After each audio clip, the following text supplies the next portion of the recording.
Hello friends, my name's James. And this is my 1965 Alberg 30 sloop SV Tritea. I have been slowly sailing solo around the world since leaving Los Angeles in 2021. This is Rhonda, a Kiwi sailor who moved aboard full-time once I reached Sydney. Join us as we explore the east coast of Australia and see as many wild places and wild animals as possible. Just down in here. Oh, wow. As we make our way up to Southeast Asia.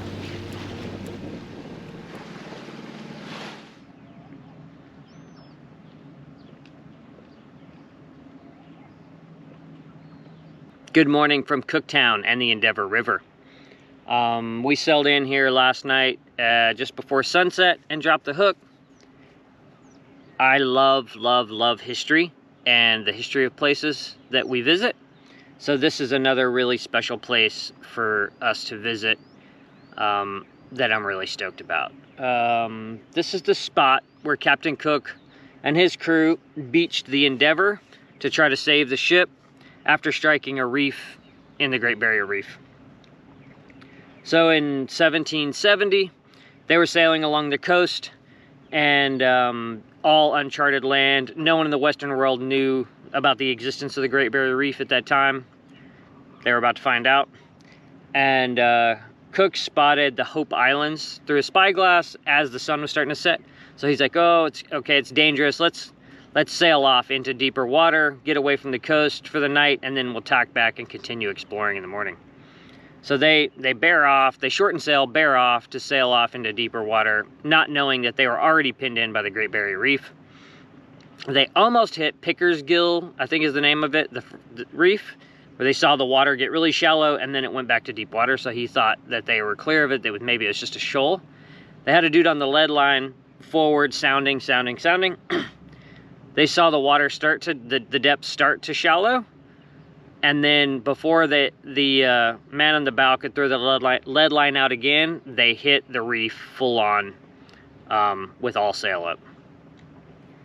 They quickly got all the sail down, sounded the water, found where the deep water was, which was aft of the ship, and started jettisoning all the cannon and the ballast and everything they could to try to lighten the ship. They ended up spending I think a full day beached on the reef, trying to save the boat and get it to float. And by the time they got to a high enough tide, they got the boat off and then made way with people working continuously on the pumps to keep them from sinking. They sailed up the coast. They were lucky when they were on the reef because it was no wind. So it was very, the boat would, if there had been the regular trade winds, the boat would have gotten beaten to death on that, and none of them would have survived. They sailed up the coast looking for a safe harbor, found the mouth of what is now known as the Endeavour River. And even here, they ended up having to lay off under anchor for a few days while gales blew out, manning the pumps the whole time before they could manage to get the boat in. They sailed up the river and beached it right here across from Tritea.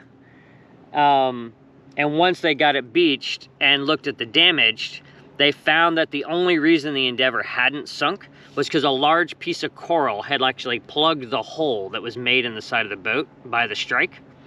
And that's the only reason they didn't lose the ship and everyone, which is remarkable. So yeah, I had I've sailed in Captain Cook's wake at a number of places across the Pacific, as well as standing at the place of his death, where he was killed on the big island of Hawaii, visiting where they visited on Wahine in French Polynesia, many places in New Zealand.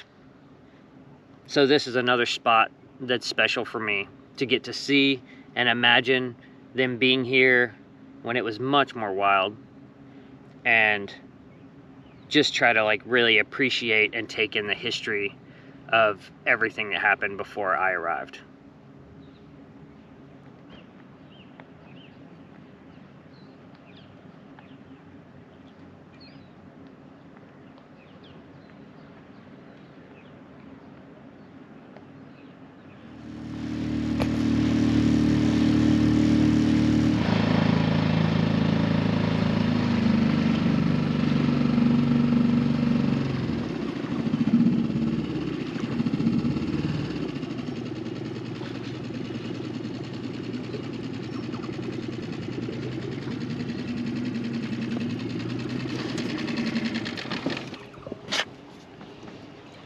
Time to get the dinghy out of the water. Rhonda was saying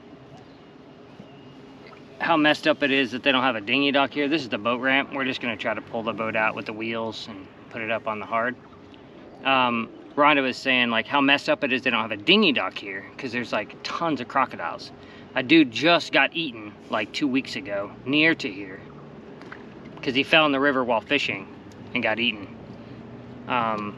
So it is insane that they don't have a proper dinghy dock. They expect you to just like put it on the beach, but then the water comes up.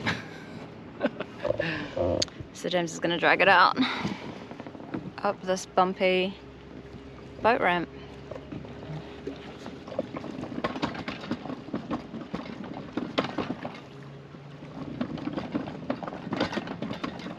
So we dragged it up from there to here. Safest houses.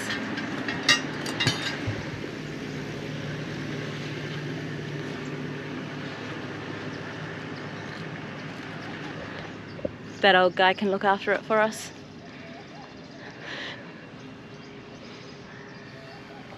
All right, we're on our way to try to visit the Cook Museum.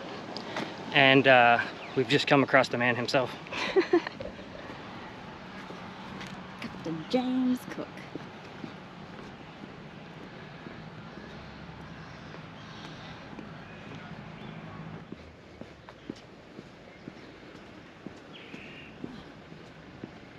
Beautiful, huh?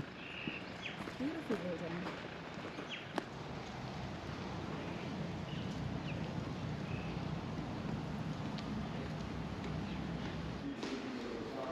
The Cooktown Museum had a wonderful display showing the rich past of the area, from its native people's spears and tools to the gold rush era, all the way back to when Cook visited.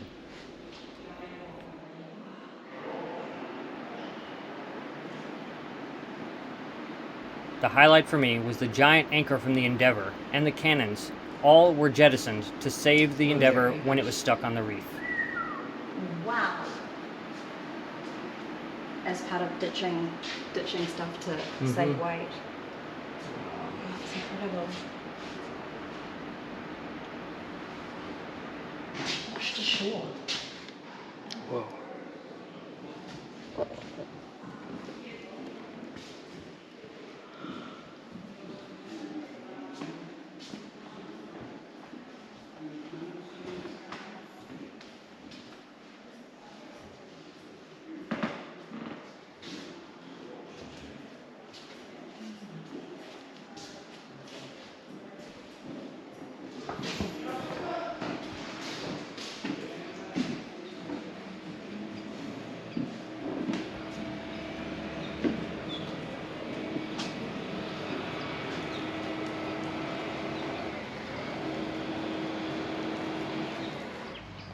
Wow, what an incredible museum, beautiful building. We really, really enjoyed that. I'm stoked that they were open. It's a Sunday, so we were a little worried that they were going to be closed. Yeah.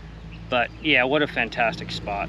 Yeah, and, really neat. Super nice people, really friendly, informative. It reminded me of the mansion house on Cow-Wow a little bit. Yeah, kind of. Same kind of vibe, like a beautiful old building like that where they have made a museum out of it. Yeah. Super cool. It's been restored, so it fell into late disrepair for a number of years, and the photos of what it looked like before to what it looks like now is so incredible. They did such a good job at restoring her. Really, really amazing spot. Now it's time to find lunch and keep peeking around. So we were scouring the shoreline trying to figure out where Cook beached the Endeavour, and we found it. There's a plaque right here. It says, "This marks the spot where Captain James Cook beached the HMS Endeavour on the 18th of June in the year of 1770. This is it. This is where they were. Super cool.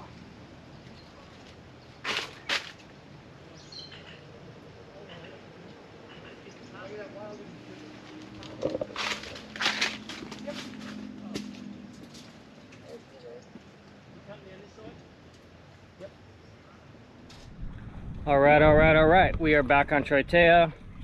It's about almost 6 o'clock in the evening. We've had dinner and now we're getting ready to haul up and head out. We have a 15 nautical mile passage ahead of us tonight to Lizard Island. The tide should be high enough for us to get out without bumping the bottom. So that's the plan. Let's get hauled up and underway.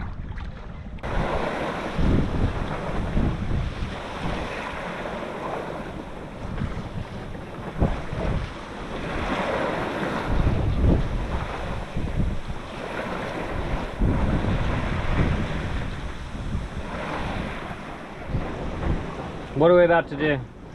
We are about to sail to Lizard Island in the night time. This is like my, I think, third only night passage. So we finished up at Cook and yeah, shut the gap out the channel and are now sailing a nice 4.3 without any engine noise. That's right. The sun's just set and warm wind. It's like, oh, so nice. Big moon too, eh? Huge moon. I think it's full. Not yet, but it's going to be bright tonight. And what time should we be in the Lizard?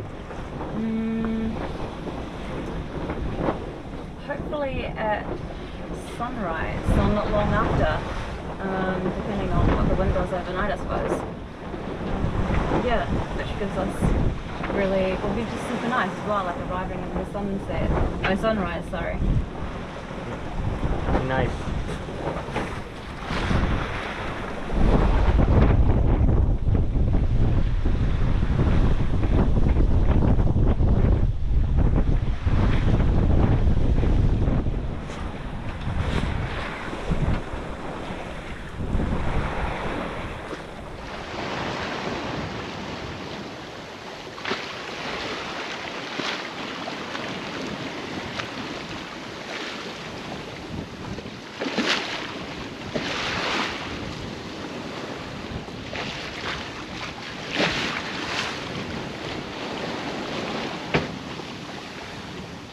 We are approaching the anchorage here at Lizard Island. We had a fantastic night of sailing. All sailing, perfect wind, totally like manageable seas. We did like 4.5 knots all night, which put us in here right at sunrise. So we'll have plenty of light to anchor, which is good. And it's really neat. It's surrounding islands. And we are like 1.5 miles from the anchorage right now.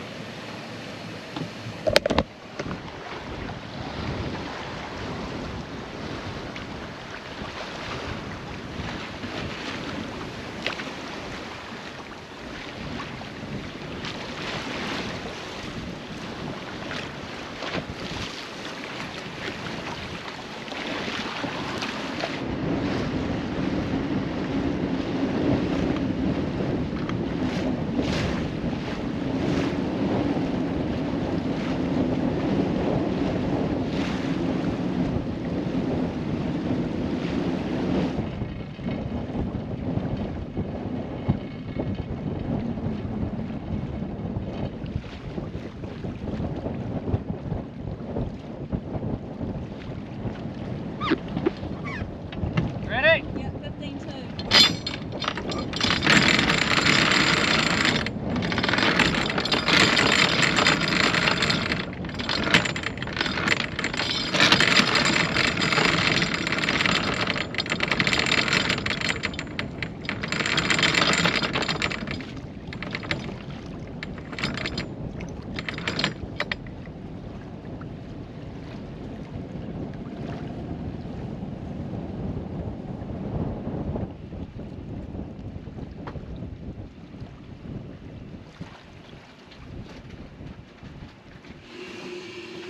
What do you think? I think it looks amazing.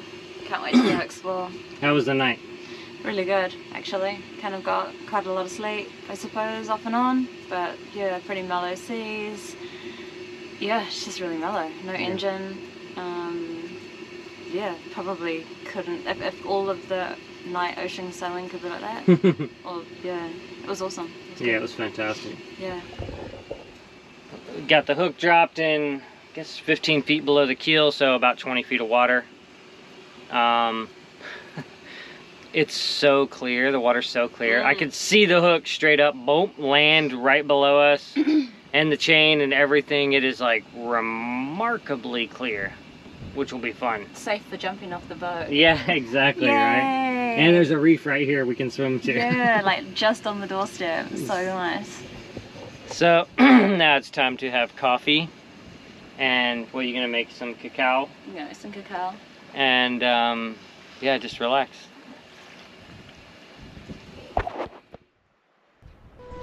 If you enjoy the content on this channel and would like to contribute, you can consider joining the Patreon crew.